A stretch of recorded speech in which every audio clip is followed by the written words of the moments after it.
Hey everyone, welcome back. Is Disney Plus showing error code 39 telling you a specific video can't be viewed right now? Here's what it means and how to fix it.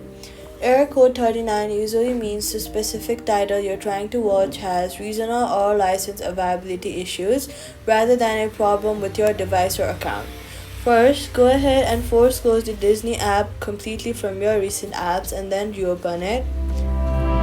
Then try playing a completely different show or a movie to confirm whether the error is happening across the world app or it's not available in your region and will need to be checked again later.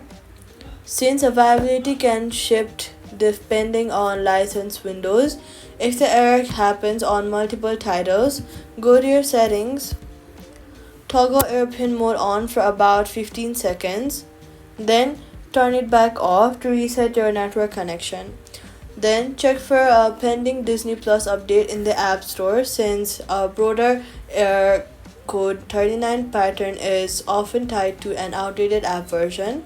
So, all you've got to do is test a different title first, reset your connection if it's widespread, and check for an update. Error code 39 gets sorted out, and that's it. Subscribe.